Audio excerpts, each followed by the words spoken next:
Okay, good morning students. या जो evening में देख रहे हैं गुड इवनिंग, या दोपहर में देख रहे हो तो बेटा गुड आफ्टरनून। चलिए अगला चैप्टर शुरू करते हैं आज एक्सीडेंट इन्वेस्टिगेशन में। आज है, अभी तक तो इंट्रो ही लिया था खाली।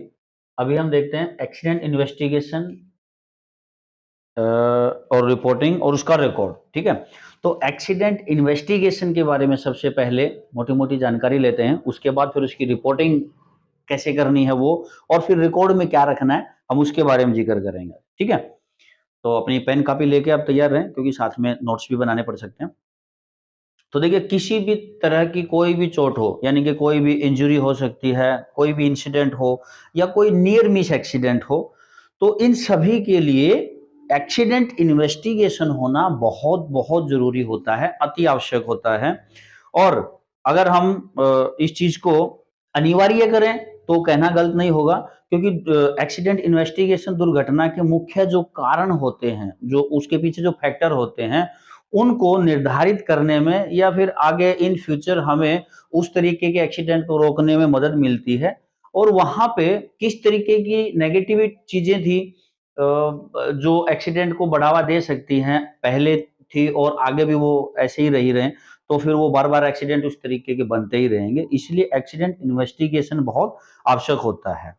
और एक्सीडेंट इन्वेस्टिगेशन के जो रिजल्ट्स होते हैं, जो उसके नतीजे आते हैं ना, वो हमारे जो मैनेजमेंट होता है उसको ये एक डायरेक्टली इंस्ट्रक्शन होती हैं कि आपको अपने सेफ्टी मैनेजमेंट सिस्टम, सुरक्षा प्रबंधन प्रणाली में नेसेसरी चेंजेस करने की जरूरत है। यानी कि जब हम किसी भी तरीके के एक्सीडेंट की इन्वेस्टिगेशन करके उसकी रिपोर्ट जब उनके सामने रखेंगे, तो उसको पढ़ के उनको डेफिनेटली ये पता चलेगा, वो रेमेडीज जो हम साथ में लिखेंगे कि हाँ यार, हमारा जो सेफ्टी सिस्टम है यहाँ पे पर्टिकुलर इस काम के लिए, इस एक्टिविटी के लिए जिसमें एक्सीडेंट हुआ है, इसमें कुछ चेंजेस करना बहुत जरूरी है। तो ये एक्सीडेंट इन्वेस्टिगेशन की जो रिपोर्ट होती है ना आपकी, ये आपके मैनेजमेंट को इंस्ट्रक्ट करती है, निर्देश देती है कि भाई आपको अपने सेफ्टी मैनेजमेंट सिस्टम में चेंज करने पड़ेंगे। तो अभी हम बात करते हैं कि कुछ एक इसके उद्देश्य क्या होते हैं।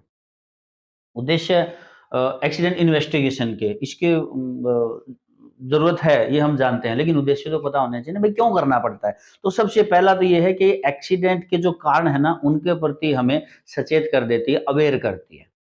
एक्सीडेंट इन्वेस्टिगेशन हमें वो जो दुर्घटना के पीछे जो कारण होते हैं ना, उनके प्रति जो है हम अवेयर हो जाते हैं कि इस तरीके की गलती हुई थी तो ये एक्सीडेंट हुआ। अभी अवेयर हो गए हैं तो दोबारा हम खुद भी अवेयर हैं, हम वर्कर्स को भी वहां पे जो काम कर रहे हैं उस तरीके की ट्रेनिंग देंगे, उनको भी अवेयर करेंगे, तो दोबारा ऐसा कोई एक्सीडेंट होने का चांस नहीं बनेगा, या कम से कम मिनिमम हो जाएगा, मिनिमाइज हो जाएगा वो। इसके बाद अ, जो एनालिसिस होती हैं वो हमें मतलब कि जो एक्सीडेंट इन्वेस्टिगेशन है वो हमें चीजों को एनालाइज करने में और इन नियर फ्यूचर उस जानकारी को बना के रखने के लिए और उसको दोबारा कभी इस्तेमाल करने के लिए एक आवश्यक मटेरियल मिल जाता है हमें। यानी कि एक बार जो एक्सीडेंट हुआ तो उस समय हमने क्या क्या कारण ढूंढे थे और उनके क्या क्या उपाय लगाए थे, तो वो चीज हमारे पास आगे तक हमेशा के लिए रहेगी, क्योंकि वो रिकॉर्ड बना के हमने रखा हुआ है। तो अच्छे से एनालाइज कर सकते हैं, यानी कि 8-10 अलग-अलग टाइप के मान लीजिए कि कोई रिसर्च करना चाहता है, एनालाइज करना चाहता है कि यार 6 महीने में कितने एक्सीडेंट हुए पर्टिकुलर लोकेशन में, तो एक्सीडेंट रिपोर्ट उठाएगा, वो इकट्ठी करेगा तो पता चलेगा किन-किन कारणों से हुए। तो इसलिए ये आगे भविष्य में हमें काफ़ी अच्छी जानकारी मिल सके और हम किसी चीज़ के बारे में एनालिसिस कर सकें, इसके लिए बहुत ज़रूरी होता है।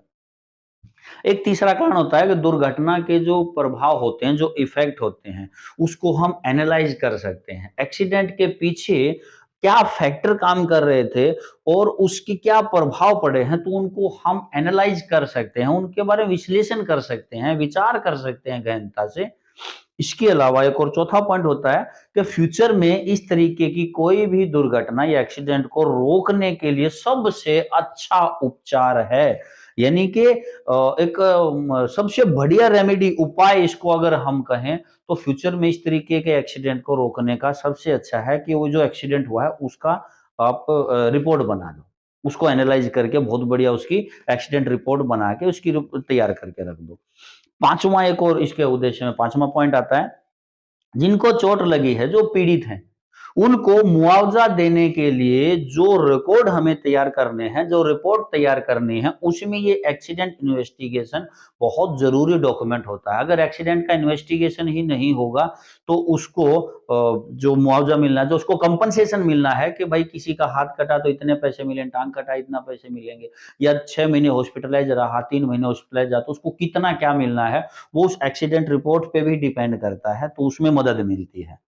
अब छठा पॉइंट लेते हैं, सेफ्टी और health. Safety and health policy हमारी जो है उसको और बेहतर बनाने में इसमें हेल्प मिलती है। आपकी जो सेफ्टी एंड हेल्थ जो पॉलिसी है, सुरक्षा और स्वास्थ्य के प्रति जो नीति बनाई गई है कंपनी में, इंडस्ट्री में जहां भी काम करते हैं, उसको और बेहतर कैसे बनाया जा सकता है, इसमें बहुत अच्छी हेल्प करती है हमारी ये एक्सीडेंट रिपोर्ट्स जो हम बनाते हैं। अक्सर ये देखा भी जाता है कि कर्मचारी और लेबर जो भी हमारे हैं, मतलब जो काम करने वाले हैं, वो कंस्ट्रक्शन साइट जो होते हैं, निर्माण स्थल जो होते हैं, वहां पे होने वाली दुर्घटनाओं की जो रिपोर्ट होती है ना, वो चाहते नहीं है कि हमारी जो एक्सीडेंट हुआ है उसकी रिपोर्ट की जाए। दुर्घटनाओं की कम रिपोर्टिंग करना जो है ये गलत है। और बहुत बार ऐसा आपको भी शायद जो काम कर रहे हैं, कर चुके हैं, उनको तो ये देखने में भी आया होगा कि लोग है ना, जब पता चलता ना कि अरे वो तुम्हारे साथ एक्सीडेंट हुआ था ना, उसके बारे में रिपोर्ट बनानी थी, तो बताओ तुम्हारे साथ क्या हुआ, तुम कहाँ गए थे, वो जानबूझ के या तो मिसगाइड करते हैं या तो उस चीज को बताना ही नहीं चाहते हैं, क्योंकि उनको कहीं ना कहीं डर लगता है यार तेरी कमी निकल जाएगी, और या तो तेरे को नौकरी से निकालेंगे या तेरे को कंपनसेशन मिलना है साला वो नहीं मिलेगा, तो वो इच्छुक ही नहीं होते हैं। तो इसके लिए वो क्यों इच्छुक नहीं होते हैं एक्सीडेंट रिपोर्टिंग के लिए, इसमें शामिल क्यों नहीं होना चाहते हैं, उसके भी मैं आपको कारण देता हूँ। एक तो ये होता है कि उनको डर लगता है कि उनके खिलाफ कोई ना कोई कानूनी कार्रवाई होगी, और डिसिप्लिनरी मतलब अनुशासनात्मक कार्रवाई संभव है कि यार तुमने सेफ्टी के रूल माने क्यों नहीं, सीधी सी गलती है भाई, सजा तो मिलेगी, वो तनख्वाह काट ली जाए या उसको कुछ दिन के लिए सस्पेंड किया जाए, मतलब किसी भी तरीके की कार्रवाई से वो डरते हैं। दूसरा, उनके खिलाफ जो है उनको टेंशन होती है कि यार एडमिनिस्ट्रेटिव रिकॉर्ड बन जाएगा, कि यार हमारा एक ना रिकॉर्ड बन जाएगा, नहीं ये आदमी ठीक से काम नहीं करता है, गलती की वजह से इसने खुद को भी चोट खाई थी और इसके साथ में कई लोगों की जिंदगी भी खतरे में डाल दी थी, तो उसको डर रहता है कि मेरे खिलाफ कोई एडमिनिस्ट्रेटिव रिकॉर्ड ना बन जाए। तीसरा, जो हमारे स्टाफ के लोग होते हैं उनके बीच में उसकी स्थिति को लेके मतलब लोग जो है, फिर उसके जो आसपास में काम करने वाले हैं ना, वो उसके साथ काम करने से डरेंगे। उसको ऐसा लगता है कि यार ये लोग मेरे को इग्नोर करेंगे, फिर कि नहीं इसके खिलाफ तो रिपोर्ट हुई थी, आदमी ठीक नहीं है ये। एक कारण ये भी होता है, चौथा एक और कारण बताता हूँ। चोट लगने पर जो है, चोट लग गई है तो उनको लगता है कि यार अब चोट लग गई और एक्सीडेंट की अगर मैंने रिपोर्ट कर दी, ये मेरे को हॉस्पिटल उठा के ले जाएंगे, और हॉस्पिटल चला जाऊंगा, यहाँ से मेरी दिहाड़ी खत्म हो जाएगी और वहां का खर्चा भी शायद मेरे को देना पड़ जाए, कंपनी पता नहीं देगी नहीं देगी। इस कारण से डरते हैं वो बताने से, चोट लग जाए तो मतलब आगे रिपोर्ट ही नहीं करते, वो बताते ही नहीं है। और एक पांचवा कारण है, वो अपना पर्सनल रिकॉर्ड जो है ना उसको साफ रखना चाहते हैं, वो चाहते ही नहीं कि मेरे रिकॉर्ड पे किसी तरीके का भी कोई कलम चले, मेरे रिकॉर्ड पे कुछ भी गलत लिखा जाए। वो चाहते हैं कि मेरा अपना पर्सनल व्यक्तिगत रिकॉर्ड जो है ना वो बिल्कुल स्पष्ट रहे, ठीक ठाक रहे।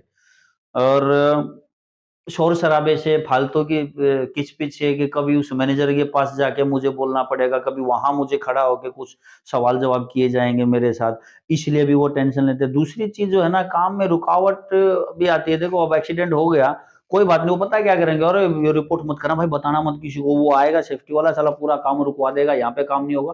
तो वहाँ पे खड़े हुए वो लोग या बाकी साथी बोलते हैं, "अरे! कोई नहीं, ठीक है, इतना बड़ा वो दिक्कत नहीं थी, चल कर ले फटाफट काम।" मतलब चोट लग गई तो ठीक है, उसको पट्टी करवानी है, लेकिन नियर मिस एक्सीडेंट जब होता है, बहुत बड़ा कुछ गिरा था लेकिन किसी को लगी नहीं, तो जानबूझ के बताने की बजाय उसको संगवाने में, उसको समेटने में लग जाएंगे वो लोग, कि यार पता चलेगा, वो आगे काम रुकवा देंगे, फालतू में हमारी दिहाड़ी कट जाएगी। हमारा काम कंटिन्यू चलता रहना चाहिए, हमारा काम कंटिन्यू चलता रहना चाहिए, इसलिए भी वो बताते नहीं हैं। और दूसरों की मानसिकता मेरे प्रति खराब ना हो जाए, ये सब बहुत सारे कारण होते हैं जिसकी वजह से लोग जो है एक्सीडेंट की रिपोर्ट आगे करते ही नहीं है।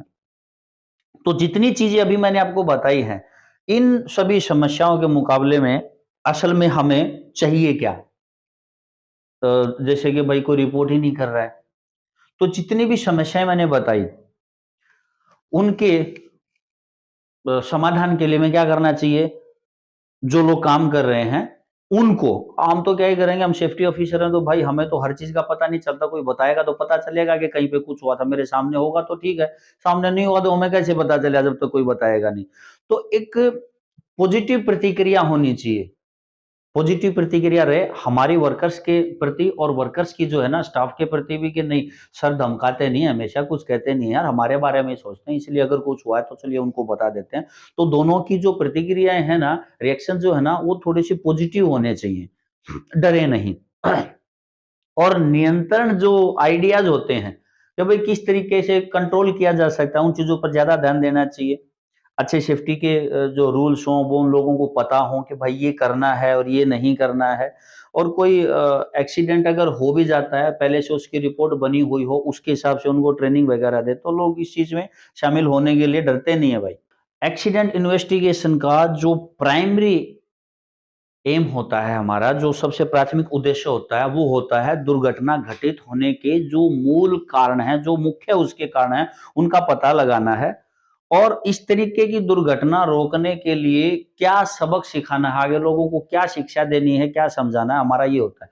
असल में एक्सीडेंट रिपोर्टिंग का असली उद्देश्य मैं पहले ही बता चुका हूँ, देखिए यही होता है कि भाई पहली चीज तो हमें उसके मूल कारण पता करने हैं, एक्चुअल में किन कारण से ये जो है एक्सीडेंट हुआ है, और भविष्य में इस तरीके का दूसरा एक्सीडेंट ना हो उसको रोकना, लोगों को उसके बारे में अवेयर करना, ये मुख्य हमारा काम होता है। तो एक्सीडेंट इन्वेस्टिगेशन की प्रक्रिया में जो एक्सीडेंट के जो दस्तावेज जो हम बनाते हैं, उसका जो डॉक्यूमेंटेशन होता है वो बहुत जरूरी होता है, और उसकी एक रिपोर्ट तैयार की जाती है। इसमें जब डॉक्यूमेंटेशन नहीं करोगे तो खाली ऐसे वर्बली बोल के थोड़े ना कुछ हो जाएगा, अच्छा हाँ मेरे को पता चल गया इस कारण की वजह से एक्सीडेंट हुआ था, ठीक है आप बोल के साइड हो गए चला गया, उसको तो भूल जाएंगे कुछ दिन बाद। हमारे पास क्या रिकॉर्ड था कि हाँ वो एक्सीडेंट हुआ तो हमने उसकी रिपोर्टिंग की थी, कोई आपके पास रिकॉर्ड कोई प्रूफ होगा नहीं जब मांगा जाएगा। तो उसका रिकॉर्ड बनाना तो बहुत जरूरी, इसलिए उसकी रिपोर्ट तैयार की जाती है। जब भी कोई किसी तरीके की घटना घटती है तो वहां पे हमें कुछ एक मुख्य सवाल होते हैं हमारे रिपोर्ट बनाने के लिए। सबसे आमतौर पर हम क्या पूछते हैं, कौन, कब और कैसे। ठीक है, कौन, कब, कहां, कैसे, तीन चार सवाल होते हैं। कौन, क्या, मतलब कि कौन था, किसको एक्सीडेंट हुआ, और क्या हुआ, अब कब हुआ, इन शब्दों का इस्तेमाल किया जाता है रिपोर्ट बनाने के लिए। और यहीं से सवाल उठते हैं कि आपको रिपोर्ट में क्या क्या पूछना है और किस तरीके से रिपोर्ट तैयार करें। हालांकि जब कोई ज्यादा गंभीर दुर्घटना हो जाती है तो उसमें कौन, कब और कहां या क्या, इन शब्दों का उपयोग करके रिपोर्ट तैयार करने में आसानी भी मिलती है। क्योंकि देखिए सीधा सा हम समझते हैं कि व्हेन, मतलब हु, व्हेन एंड व्हाई, कि भाई कौन था, क्या हुआ, क्यों हुआ, कब हुआ। ये चार सवालों में हमें पता चल गया भैया ये आदमी का एक्सीडेंट हुआ था, तो भाई कब हुआ था, इतने टाइम पे हुआ था। अच्छा ठीक है, कैसे हुआ था, भैया यहाँ खड़ा था और ऐसे गिरा ये। तो इन्हीं सवालों के जवाब लेते लेते हमें ऑलमोस्ट जो है सिनेरियो तो पता चल जाता है कि असल में यहाँ पे हुआ क्या है। तो रिपोर्ट की तैयारी में क्यों शब्द, कहां शब्द, कैसे, ये वाले आप जोड़ के रखो, क्योंकि इनके बिना एक्सीडेंट की इन्वेस्टिगेशन आपसे होगी नहीं। दुर्घटना की एनालिसिस रिपोर्ट सिस्टम में दुर्घटना के मूल कारणों का पहचान करना बहुत जरूरी है। जो गलत हुआ है उसे ठीक करने में मदद तभी मिल सकती है। इसके अलावा किसी को ये ध्यान में भी रखना चाहिए, जो भी एक्सीडेंट इन्वेस्टिगेशन में शामिल उनको ये भी ध्यान में रखना चाहिए कि जो ज्यादा सीरियस एक्सीडेंट हुआ है अक्सर वो मुकदमेबाजी का कारण भी बनता है। सीरियस एक्सीडेंट का मतलब क्या है कि भाई या तो डेथ हुई है या फिर परमानेंट डिसेबलमेंट हुआ है, हाथ पैर चला गया, कट गया, रीढ़ की हड्डी चली गई, आदमी की सर फटा था, आंख चली गई, मतलब कि सीरियस अगर एक्सीडेंट होता है या एक साथ बहुत सारे लोगों का एक्सीडेंट होता है तो इस तरीके की गंभीर जो दुर्घटना होती है ना, अक्सर उसमें जो है कोर्ट कचहरी का मामला फंसता ही फंसता है। तो ऐसे में हमें एक्सीडेंट रिपोर्ट की तो आवश्यकता पड़ेगी ही पड़ेगी। और जो हमारा मैनेजमेंट है वो इसमें बड़े विवेक से काम लेगा, ये बहुत जरूरी होता है।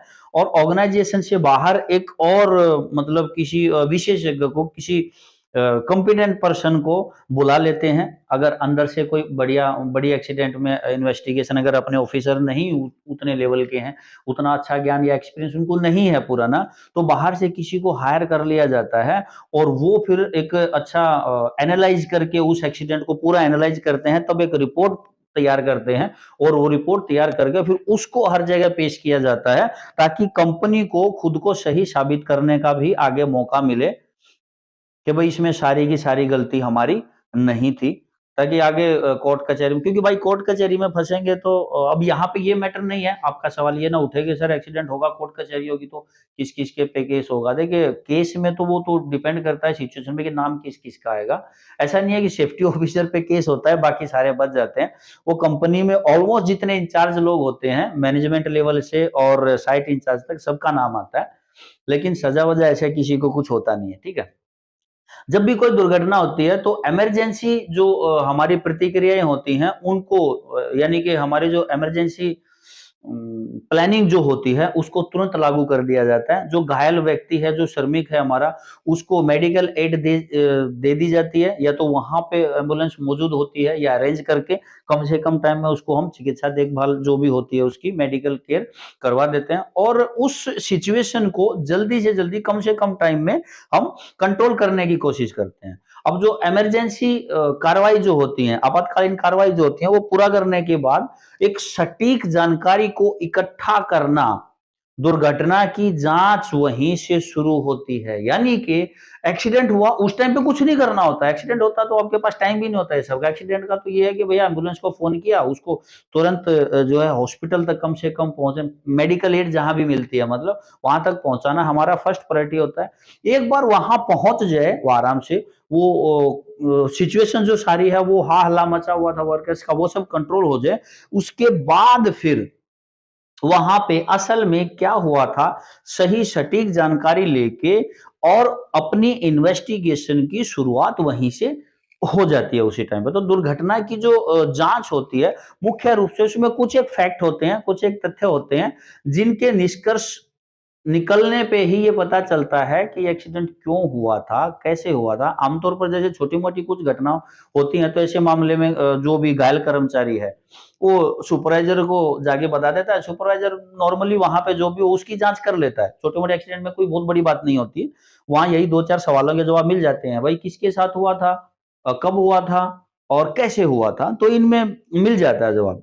लेकिन जब बड़ी दुर्घटनाएँ होती है ना, तो उसके लिए कंपनी को एक पूरी जांच की कमेटी, एक जो है ना इन्वेस्टिगेशन टीम पूरी तैयार करनी पड़ती है, जिसमें दुर्घटना की जांच के लिए बाहर से भी किसी विशेषज्ञ को शामिल किया जाता है। कोई प्राइवेट एक्सीडेंट इन्वेस्टिगेशन की काफी सारी एजेंसीज होती हैं, उनमें से एक्सपर्ट होते हैं, तो बाहर से किसी एक्सपर्ट को उसमें शामिल कंपनी द्वारा किया जाता है, उसका पैसा पूरा कंपनी देती है। तो अलग-अलग विभिन्न तरह के बहुत सारे फैक्ट हो सकते हैं, कारक हो सकते हैं, कारण हो सकते हैं। तो उनमें जो है एक-एक चीज़ को जाँचा जाएगा। टीम में अलग-अलग होंगे, कोई मैकेनिकल टीम में से भी एक एक्सपर्ट होगा, इलेक्ट्रिकल टीम में से भी एक्सपर्ट हो सकता है। कंस्ट्रक्शन में चल रही है तो भाई सिविल इंजीनियरिंग टीम में से भी कोई ना कोई एक होगा। तो एक पूरी टीम बनाई जाती है जो अपने-अपने पहलू, अपने-अपने कारण जो उनके एनालाइज़ किए हुए होते हैं, वो सामने रखते हैं कि भई मेरे हिसाब से यहाँ पे ये है, ये है। तो उन सारी चीज़ों को, आपके ऑर्गेनाइजेशन का साइज़ क्या है, इंफ्रास्ट्रक्चर क्या है उसका, दुर्घटना किस प्रकार से हुई थी, कितनी सीरियस थी, टेक्निकल उसमें एस्पेक्ट्स क्या थे, टेक्निकल कमियाँ क्या रही थी, जो दुर्घटना हुई थी वो कितनी बड़ी थी, कंपनी उसमें कितना काम कर रही है, कंपनी का इसमें कितना पार्ट था, गलती कंपनी की थी, वर्कर्स की थी, ट्रेनिंग टाइम पे नहीं हुई, पीपीज़ नहीं दिए गए। हर एक चीज़ बेटा उसमें जो है ना पूरी टीम के द्वारा लिखी जाती है, वो रिटन में होती है। तो दुर्घटनाओं की जाँच के लिए कुछ 4 फैक्टर बजाए जाते हैं। 4 फैक्टर मुख्य बताए जाते हैं। सबसे पहला फैक्टर होता है जो आपका एक्सीडेंट एरिया, जो एक्सीडेंट जहाँ पे हुआ है, जो दुर्घटना स्थल जो है, साइट जो है, एक्सीडेंट साइट जो है ना, उसको अलग कर देते हैं, वहां पे किसी का आना जाना लेना देना नहीं रहता है, उसको पूरा बंद कर दिया जाता है, वो बैरिकेडिंग टेप लगा दी जाती है कि भाई यहाँ कोई तथ्यों के साथ या कोई सबूत के साथ छेड़छाड़ ना करे। बिल्कुल ऐसे ही जैसे कि जब कभी मर्डर होता है बहुत बड़ा या कुछ और कांड होता है, तो वहां पे वो पुलिस टेप लगा देती है ना, नो एंट्री वाली, तो कि भाई यहाँ पे कोई सबूतों को ना छेड़े। देखो इन्वेस्टिगेशन तो सेम होता है, पुलिस करे, आर्मी करे या हम लोग सेफ्टी ऑफिसर करें, एक्सीडेंट तो एक्सीडेंट है, इन्वेस्टिगेशन भी इन्वेस्टिगेशन है। वो अपने लेवल पे करते हैं, अपन अपने लेवल पे करते हैं, लेकिन प्रोसेस उसका लगभग सेम ऐसा ही होता है। तो एक्सीडेंट इन्वेस्टिगेशन की जो चीजें मैं आपको सिखा रहा हूँ ना, पुलिस को भी ऐसे इस तरीके से सिखाई जाती हैं। बस उनके एक्सपेक्ट्स जो है ना, वो किसी कातिल को ढूंढने के होते हैं, हमारे यहाँ पे उस दुर्घटना का कारण ढूंढने के होते हैं। ढूंढते दोनों कारण ही है। तो सबसे पहला तो यही होता है, सबसे पहला क्या होता है आपके एक्सीडेंट साइट जो है ना, उसको आपने सेपरेट करना है, ठीक है, अलग कर देना है। उसके बाद जितने भी उससे रिलेटेड जो आपको सबूत मिलते हैं, उन सबूतों का जो साक्ष्य जिसको हम बोलते हैं, उनको रिकॉर्ड में रखना है। वो सारे सबूत हमें रिकॉर्ड में रखने हैं। रिकॉर्ड ऑल रेलेवेंट एविडेंस, जितने भी एविडेंस मिलेंगे उनको हम रिकॉर्ड में रखेंगे, यानी कि एक एक का नाम लिख के कि हाँ उस पे मतलब वो पॉइंट भी लिखा जाता है, ये क्या मिला, ये मिला है, किससे रिलेटेड था, उससे रिलेटेड था, वो सारी चीज हम रखेंगे। इसके अलावा आइडेंटिफाई विटनेसेस, जो हमारे गवाह है वहां पे, जिन्होंने देखा था या उसके साथ काम कर रहे थे या वहां पे खड़े थे या उस दुर्घटना में शामिल हो गए थे, या जिसके कारण से हुई थी, किसी की गलती थी, तो जितने भी गवाह हमें मिलते हैं, एविडेंस मिलते हैं, और सॉरी विटनेस जो हैं, उन सभी को आइडेंटिफाई करना है गवाह कितने हैं, ताकि उनकी अलग अलग से हमें गवाही मिल सके। Interview witness and collect the statement, जितने भी विटनेस अब मिले हैं हमें, जो गवाह मिले हैं, उन सभी का इंटरव्यू लेना है एक एक करके, उन सभी को इंटरव्यू करना है, साक्षात्कार करना है कि भाई हाँ तू बता। इकट्ठे कभी नहीं, दो तीन चार लोगों को एक साथ इंटरव्यू नहीं लेना, इसमें यही खास बात होती है। सबको अलग अलग पकड़ के इन्वेस्टिगेट करना है, अलग अलग उनके जो है ना गवाही लेनी है हमें। तो उनकी बातों से ही समझ में आ जाएगा कि ये सही बोल रहा है या गलत बोल रहा है। सभी लोगों को एक साथ बात करेंगे तो वो समझ जाएंगे, इसने जो जवाब दिया वो भी वही हाँ हाँ हाँ कर देगा।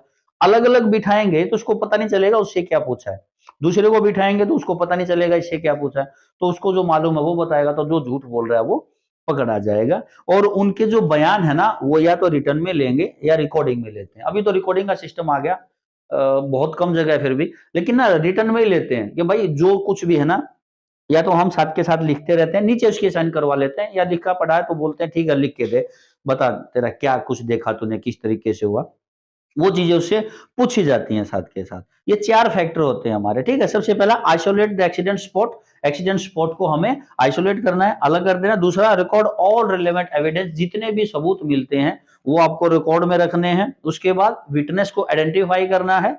चौथा उन सभी विटनेस को जो आपने इंटरव्यू करना है, यानी कि उनका इंटरव्यू लेना है, उनसे गवाही लेनी है, और जो स्टेटमेंट उन्होंने दिया है वो स्टेटमेंट उनके साइन करा के, अंगूठा करवा के आपको कलेक्ट करके रखने हैं।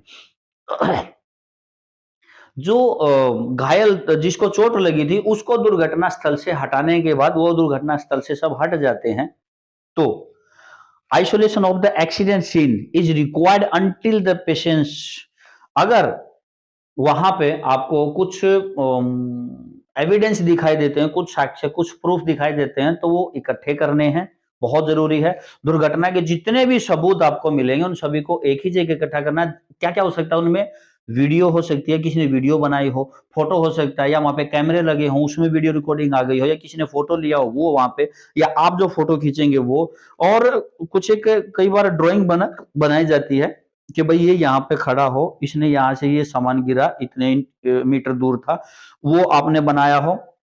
इसके अलावा रिटन नोट्स, वहां पे किसी के ऑडियो रिकॉर्डिंग, ये सारी की सारी हमारे जो हैं सबूत होते हैं, इनको संभाल के एक जगह इकट्ठा करना होता है। और जितने गवाह हमारे विटनेस हैं उनकी एक सूची बनाई जाती है, उनकी एक लिस्ट बनाई जाती है, उन सभी से इंटरव्यू करके और उन सभी का रिकॉर्ड अपने पास रखा जाता है। अब यहाँ पे ये समझना बहुत जरूरी हो जाता है कि दुर्घटना के जो प्रत्यक्षदर्शी थे, जिन्होंने वहां पे देखा था, जो विटनेस थे, आमतौर पर गवाही वही देते हैं।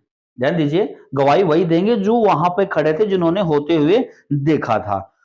जो तीसरे होंगे ना, जो तीसरे लोग हैं वहां पे खड़े ही नहीं थे, और आप मतलब ना तो आप हैं ना वहां पे कोई देखने वाले हैं, वो तीसरे थर्ड पार्टी हैं। उनके गवाही जो है, उन गवाहों को दुर्घटना के बारे में कुछ थोड़ी बहुत जानकारी हो सकती है, लेकिन कंफर्म जो है वो किसी भी चीज के बारे में नहीं बोल सकते। वो सुनी सुनाई बात बोलते हैं, या किसी की आवाज सुन के दूर से भाग के आए थे, जब वो पहुंचे तो वहां सब कुछ हो चुका था, तो वो एग्जैक्टली आपको बता नहीं पाएंगे। लेकिन उन्होंने दुर्घटना देखी तो नहीं है, बाद में वो पहुंच गए थे। इसीलिए जो ये थर्ड टाइप के, तीसरे टाइप के गवाह होते हैं, इन्होंने एक्सीडेंट से संबंधित जो भी कंपनी को शिकायत मतलब करी हो, ऑलमोस्ट पता है क्या होता है, वहां पे जो गवाह जिन्होंने देखा होता है ना, उनकी बजाय जो आवाज सुन के दूर से आए होते हैं या बाद में जो पहुंचे होते हैं, तो शिकायत करना या कहीं एम्बुलेंस वगैरह को कॉल करना, ज्यादातर उन्हीं लोगों के द्वारा ये चीज की जाती है। तो दुर्घटना की जांच जब हो जाती है, दुर्घटना की जांच के बाद जांच के हम निष्कर्ष प्रस्तुत करने हैं हमें, कि भाई रिजल्ट्स क्या निकले उसके। After the accident investigation, comprehensive report is prepared to prevent the finding of the investigation. कार्रवाई जितनी भी हुई उन सभी की एक हमें बढ़िया व्यापक रिपोर्ट तैयार करनी है। उस रिपोर्ट में उचित समय के अंदर अंदर, यानी कि 24 घंटे में या 12 घंटे, एक लिमिट टाइम होती है, 24 घंटा बोलते हैं वैसे तो, 24 घंटे के अंदर अंदर जो है ना, हमें जितनी भी उससे रिलेटेड जो भी ऑफिसर थे, the report should be submitted to the concern authority within a reasonable time. Concern authority ये होती है कि हम प्रशासनिक वहां पे आपका ऑफिसर इंचार्ज कौन है जिसे आपने रिपोर्ट सबमिट करानी है, तो एक उचित समय, एक जो डेजिग्नेटेड टाइम होता है उसके अंदर ही हमें आगे प्रस्तुत कर देनी है।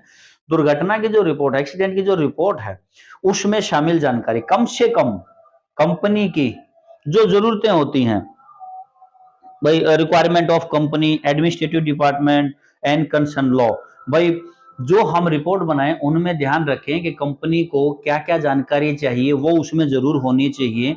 या जो हमारे एडमिनिस्ट्रेटिव डिपार्टमेंट होते हैं, जिनको कंपनसेशन दिलाना है या कोई भी काम करना है, उनको जो जानकारी चाहिए वो भी उसमें शामिल हो।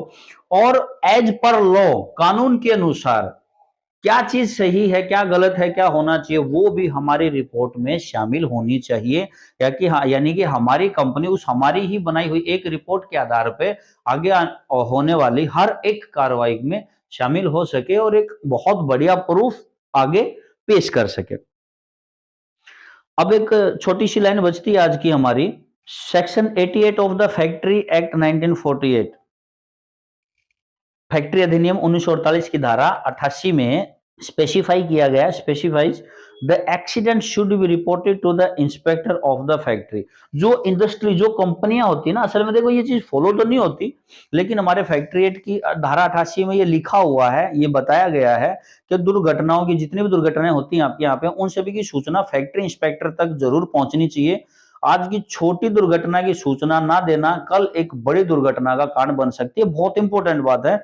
इसलिए सभी दुर्घटनाओं की, हर तरह की घटना की सही और गहनता से जांच करना और रिपोर्ट करना बहुत जरूरी होता है। तो यहाँ पे तीन चीजें हमारी बनती हैं। ऑलमोस्ट आपका ओवर हो गया है यार। एक्सीडेंट का इन्वेस्टिगेशन करना, मैं आपको बता रहा हूँ, इन्वेस्टिगेट करने अभी आगे भी बहुत सारी जानकारियां भाई, अभी तो ये एक ही आपका आज का टॉपिक हुआ है। इसमें आपको इन्वेस्टिगेट करने के लिए मैंने आपको चीजें बताई, क्या क्या करना है, तरीके बताए हैं, और क्यों लोग शामिल नहीं होना चाहते हैं मैंने वो भी आपको कारण बताए हैं, क्यों जरूरी होता है मैंने वो भी आपको बताया है, किस किस चीज का क्या क्या रिकॉर्ड आपको रखना है वो भी आइडिया आ गया होगा। तो इन्वेस्टिगेशन करना क्यों जरूरी है, कैसे करना है वो समझ गए, रिपोर्टिंग आपको कैसे करनी है वो आप समझ रहे हैं, और रिकॉर्ड आपको क्या क्या चीज का बना के रखना है, ये तीनों चीज आपको समझ में आ गई हैं। बाकी addressing the real issue of investigation, ठीक है, इन इंसिडेंट का इन्वेस्टिगेशन करने के लिए रियल इश्यू क्या होते हैं, ये अगले चैप्टर में हम लोग अगले टॉपिक में पढ़ेंगे। तब तक के लिए स्टे स्टडी, स्टे हेल्थफुल। जय हिंद।